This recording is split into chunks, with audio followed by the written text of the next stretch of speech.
Greetings, friends. I'd like to tell you a couple of stories that happened to me when after Reva was diagnosed with pancreatic cancer in 2010. The doctor said we started radiation right away, and the doctor said that about 2/3 of the way through the radiation treatment that she would have to go to the hospital because it just saps the energy from you. And that became true.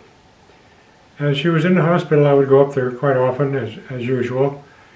And she was eating breakfast one morning, and she dipped her spoon into the cereal and picked it up, and by the time she got up to her mouth, she just held it there, her eyes were shut, and it appeared that she was a little bit over-medicated, but I don't know for sure.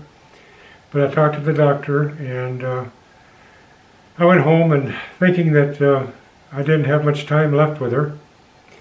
So I put my head down on the bed and prayed and cried.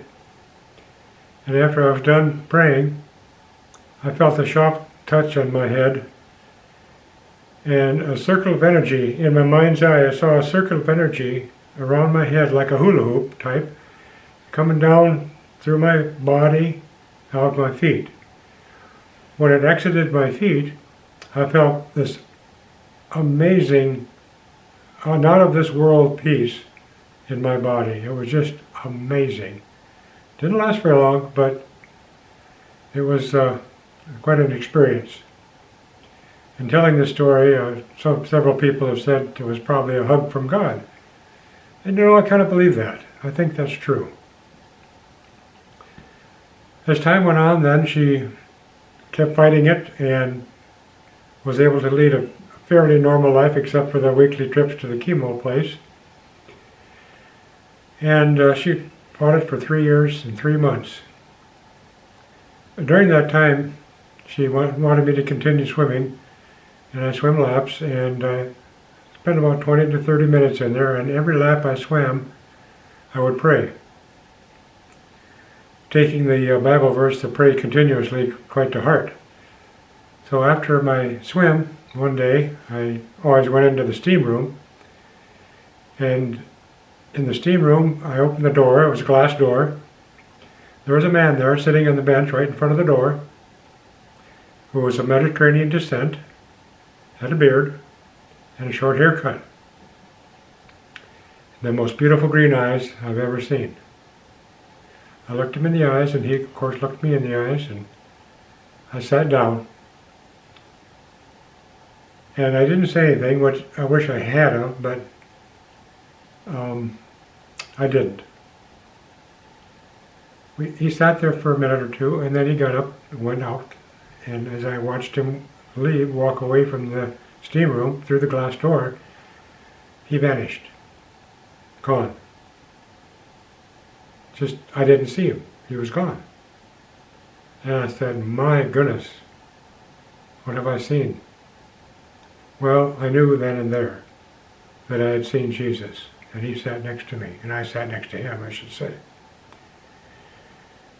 And why did I know that? Because if you've ever read the book Heaven is for Real, you'll see a picture in there of what the little boy saw in heaven. And if you Google it, it's the Prince of Peace. And the Prince of Peace was painted by a 6-year-old Ukrainian girl back in the early 2000s. For a 6-year-old to start painting something like that is unbelievable. I mean, it's a wonderful painting. So Google the Prince of Peace and look at that painting. It is exactly who I saw in the steam room. So the next day I went swimming and came back, sat in the steam, or got into the steam room, and there he was again. Sat down next to him. I said hello, and I heard a booming hello back.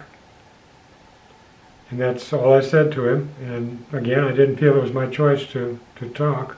I wish I would have. We sat there a minute or so, and as he got up, he started to get up, I noticed that his feet were crossed like this. And most of us, when we cross our feet, we cross them like this. His were like this. And why do I think that's important? Because that's the way it is shown on every crucifix depicting Jesus on the cross. His feet are that way, nailed to the cross, and which makes sense. And that's the way they were. He again got up, walked out, going towards the men's locker room, and again vanished. About halfway through his walk to the locker room, which is about 25 feet, he vanished. I immediately opened the door, got out, went to the locker room, nobody there. I was all alone in the building, in that area anyway. So, tell me, what do you think I saw? Who was sitting next to me? And I believe 100% wholeheartedly that it was Jesus. And I hope this helps you in your journey, in your loss. I hope my story makes you feel better. God bless you.